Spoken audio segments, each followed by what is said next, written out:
आज भोगीचा सण आमच्याकडे नाही. सुतक डबल पडल्यामुळे, कारण आणखीन एक भाऊकीतले वारले होते. त्यांच्या तिसऱ्या दिवशी दुसरे आजोबा वारल्यामुळं आमच्याकडे संक्रांत नाही.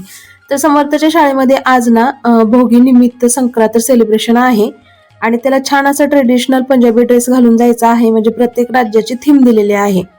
तर त्याला मी जेवणामध्ये आज डबा देणार आहे तीळ आणि शेंगदाणे गुळाचे पोळी बनवून, जे की मी जाते वर्षी भोगीला बनवते. तर सकाळी लवकर उठून हे सगळं भाजून मिश्रण छान असं वाटून आणि पलीकडे गॅसवरती आंघोळीसाठी पाणी सुद्धा तापवायला ठेवलेलं आहे.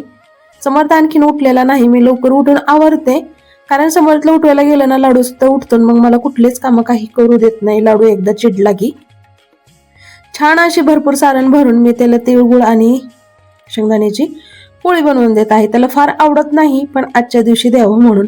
आणि अगोदर मी तिळगुळाचे लाडू सुद्धा बनवून ठेवले, तेही त्याला मी खाऊच्या डब्यामध्ये भरून दिलेले आहे.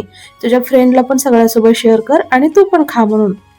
नकोच म्हणत होता, पण मी दिलं. मग त्यानंतर ना पंकज मामाच्या लग्नात जी आम्ही शेरवानी घेतली होती, तर ती शेरवानी घातली आणि साधा बूट घालून तो आज मस्त असा तयार होऊन स्कूलला गेला. त्यानंतर त्याचे थोडेसे फोटो हे काढले होते मी.